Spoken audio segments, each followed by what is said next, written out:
So I was born in uptown Manhattan in the 1970s to a Chinese father and a Dominican mother. Now, there was no mistaking that my mother was my mother.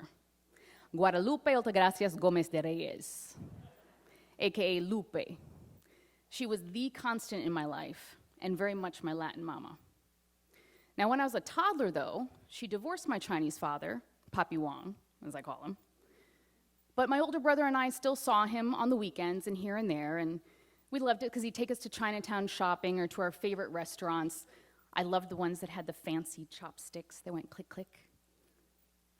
And even though he didn't live with us, I was raised as his daughter. I was raised as a Wong. Now, my mother didn't stay single long. She remarried, and we picked up and moved from Harlem to New Hampshire. Now, I gotta say, my stepfather, my new dad, Charlie, he was like a dad out of the golden books when you were kids, right? He was a white guy, wore a suit and tie, carried a briefcase to work every day, and came home at the same time Monday through Friday to dinner on the table. Well, little Carmen thought she had hit the American Daddy jackpot. But here's the thing. The best thing he gave me were my 4 little sisters, who I loved and adored. Pains in the butts, but I loved them so much. And I wanted to be a part of that family. I wanted him to be my daddy too. But he wasn't.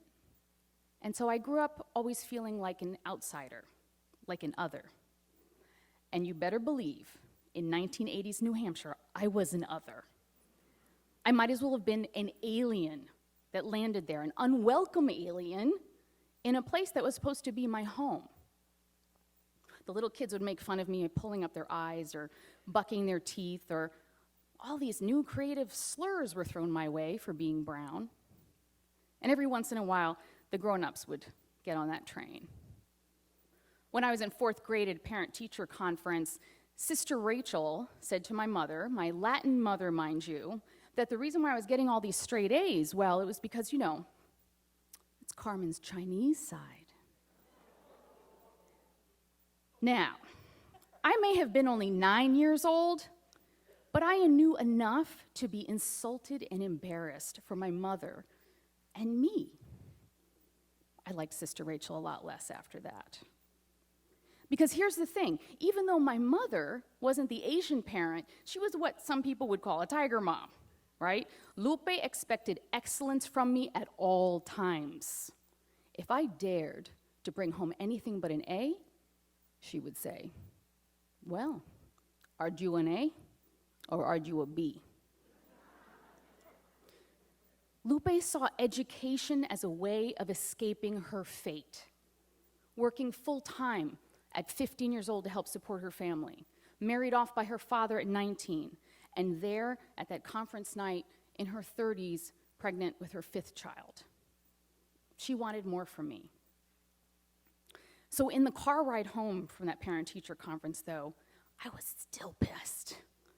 And I just had to say, Mommy, Sister Rachel said I'm smart because of Papi, because I'm Chinese. And my mother, the parent who was actually present, the one who would kick my butt if I didn't do well in school, she just kept her eyes straight on the road, and there was a little smile. She shrugged and she said, that's okay. And in that smile, which was more of a smirk, I realized there was a lot of things my mother wasn't telling me. See, Mommy came from a world of secrets. In the 1950s, 1960s Dominican Republic, this was a place where speaking your mind or telling the truth could get you beaten or killed or kidnapped in the middle of the night, like my grandfather, who was tortured, but then who later escaped the hospital dressed as a woman by his sisters. I mean, talk about secrets. This is cloak and dagger on a family level. This was my mother's normal. Well, by the time I was in my 30s, my mother received a devastating cancer diagnosis. And for the first time in her life, she was about to lose control of the narrative. My stepfather, Charlie, called me months after we found out that she was sick and said he needed to see me urgently and alone. A couple weeks later, I'm sitting across the kitchen table from him, and he says to me, Carmen, Papi Wong is not your father. I am. Now, the first thing that came to my mind was, I'm not Chinese anymore? And two, God damn you two. All these years that I had so much wanted to be a part of that family, that picture book American family, his family. And they both knew. It was painful.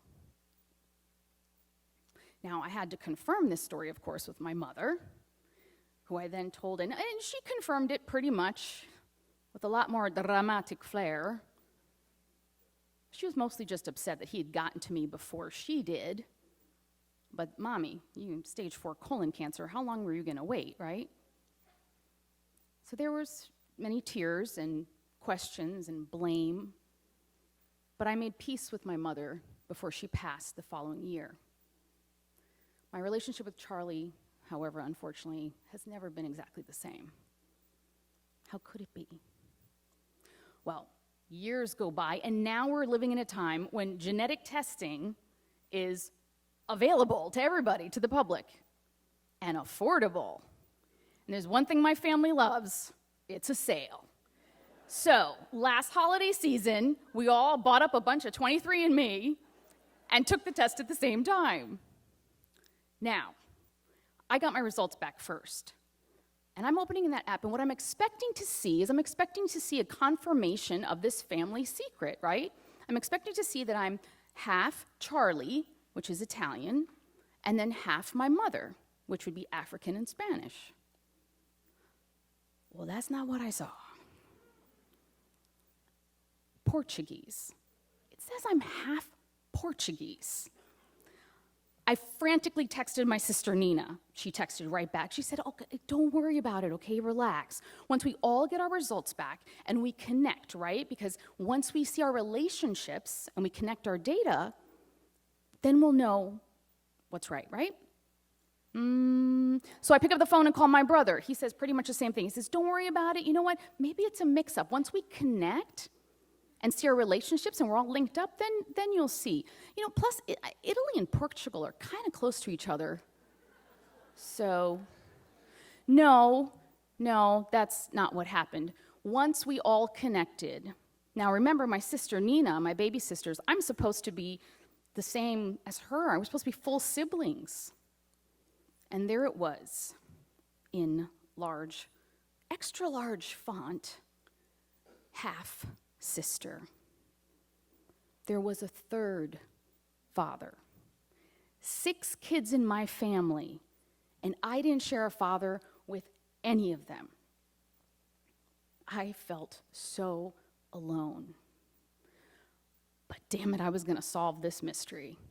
So I went digging in the past, and I dug up my godmother, who I hadn't spoken to in 20 years. I tracked her down, and I called her up, and I said, Pimpa. This is her nickname. We called her Pimpa. I said, we all took this genetic test, and we found out that I have a different father from everybody. And she was really surprised, because Pimpa, she thought she knew all my mother's secrets. She was my mother's best friend. She lived down the hall from us growing up.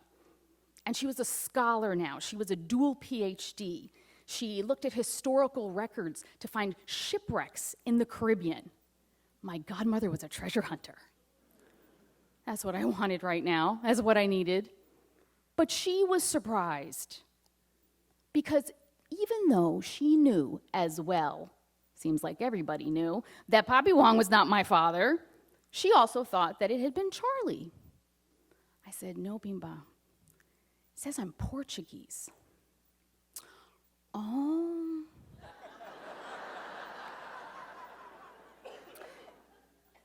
The Argentinian optometrist on Delancey Street. What? Well, what was his name? Ay, mija, how can I remember his name? That was almost 50 years ago.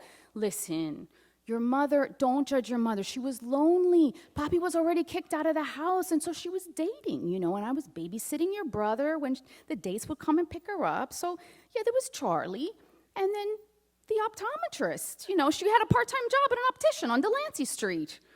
But he's dead. My heart could barely take it.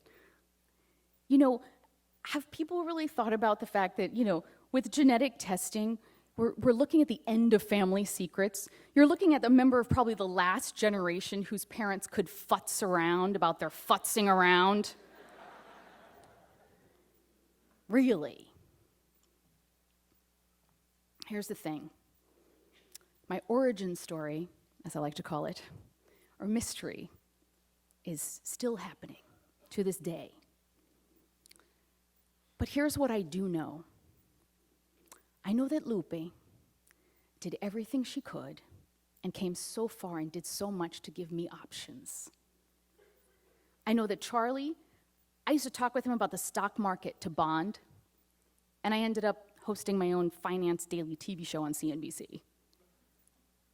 And Papi Wong, well, he taught me the street hustle that helped get me there. I got a good deal. But I rail at my mother's ghost sometimes, Lupe, for leaving out this incredibly important little detail of my life. And I ask her to visit me in my dreams, to drop me a hint or a clue as to who it is I'm looking at when I look in the mirror. The morning after I talked to Pimpa, I called my sister Nina. I said, Nina, what if I never find out who this man is? And Nina, who's super zen, said, does it really matter, girl? Because you know who you are. You know who you are. She's right. Thank you.